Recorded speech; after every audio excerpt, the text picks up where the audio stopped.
Okay, one final election is actually going to be the election of 1800. Everybody has heard about the election of 2000 with Bush and Gore and how there was controversy and different problems. Well, the election of 1800 was one of the first really controversial ones in American history. And this is basically the way that it worked. Back then, when you ran for president, the person that got the most votes would become president of the United States. The person that got the second most votes would actually become the vice president. Now, it probably doesn't sound like that's all that big of a deal, but think about this within the context of the 2008 election. In 2008, Obama was elected president. Obviously, he got the most electoral votes. Well, John McCain got the second most electoral votes, which means that in the beginning of the country, if the candidate with the top votes was president and the candidate with the second number of votes was vice president, this means that today we would have a Democratic President Obama and a Republican President McCain. And that seems very, very problematic. In the beginning of the country, Washington was elected twice, and he served 8 years in office, and he was a Federalist. John Adams was his vice president both times, and he was a Federalist. Well, in the election of 1786, it was actually the first election without Washington. Adams was elected president as a Federalist, but Thomas Jefferson was elected the vice. He was a Democratic Republican. So what you had for the first time in American history was a president of one party, but also a vice president from the different one. And these guys butted heads the entire 4 years, which took us to the election of 1800. In the election of 1800, it was Adams running for re-election. Jefferson, the combative vice president, you might say, was running for president as well, the former vice president. And then Adams had basically agreed with his Democratic Republicans that Aaron Burr was actually going to be Jefferson's vice president if Jefferson won. Well, this is what happened. Adams was defeated, and he was defeated very, very easily in this particular election. Having said this, in the election of 1800, it was Jefferson that did win. But the problem was that Burr won as well. They technically tied with the exact same number of Electoral College votes. What happens when there's a tie in the Electoral College? Well, the election goes to the House of Representatives. And each state, regardless of their size, gets one vote. And then with one vote, the majority of these folks, or the majority of these states that vote, the person that gets this majority becomes President of the United States. Alexander Hamilton, the man on the $10 bill, was the Secretary of Treasury under Washington. He was a really devoted Federalist, and he basically hated Thomas Jefferson. But he thought that Aaron Burr would be the ruin of the country.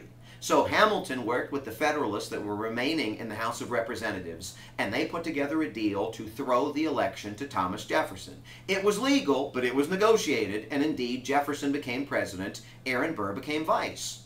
Well, now think about this from Aaron Burr's perspective. He went into this election thinking, okay, I'm going to be vice president. And then he tied for the presidency. So he went for it. And then when he went for it, he basically got cheated. So Jefferson became the president. Now, I don't know about you, but if I was going for president and I found out that some political type like Hamilton had screwed me out of this election, I'd probably be, frankly, pretty pissed off. And that's exactly what Burr was. And what did he do? He challenged Hamilton to a duel.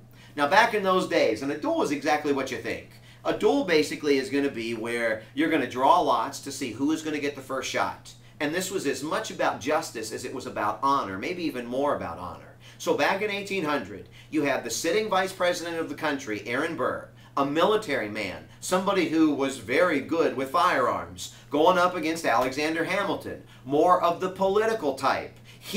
Hamilton, won the first shot. Hamilton wanted nothing to do with this duel, but he also wanted to defend his honor. So what did he do? Took his first shot, shot straight up into the air. Basically surrendered himself. Now, the thing about duels, you shot straight up in the air to basically defend your honor. You didn't back down, but you also did not risk shooting somebody and, frankly, having somebody shoot you. Because the expectation was that as soon as you gave yourself up, the other person would give themselves up, and then the duel would be over. Well, Aaron Burr was a military man, and he also just got cheated out of the presidency, he felt. So when Hamilton shot straight up into the air, Burr gunned him down, shot him right in the stomach. Took about 3 days for Hamilton to die a very, very painful death. Okay, Burr, the sitting vice president, was now wanted for murder.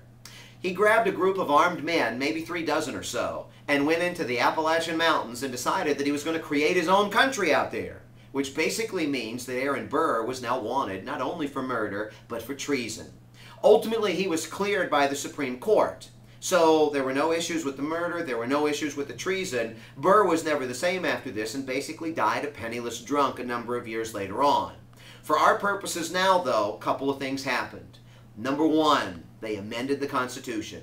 The 12th Amendment to the United States Constitution requires the President and the Vice President to run jointly. Why is it that McCain got the second most votes in the 2008 election and Obama got the first most, but indeed it was not a McCain vice presidency? Because the 12th Amendment was added to the Constitution after the election of 1800. This is a really big, important deal. The other piece to this, when you look back on it, there have only been 2 American vice presidents that shot someone while they were in office. I'll let you guess. Well, one of them was Aaron Burr. The other one, was actually Dick Cheney, and this was on that infamous hunting trip a while back. So when you look back on this, vice presidents are not necessarily clean. Elections, we talk about 2000, Bush got more electoral votes, but Al Gore got more popular votes. Oh, the treachery. Well, the 1960 election dealt with television. That put a big screw in things, and I'd given you that clip earlier. The 1800 election actually dealt with murder. And if we think 2000 was bad, just imagine how bad it was about 200 years ago.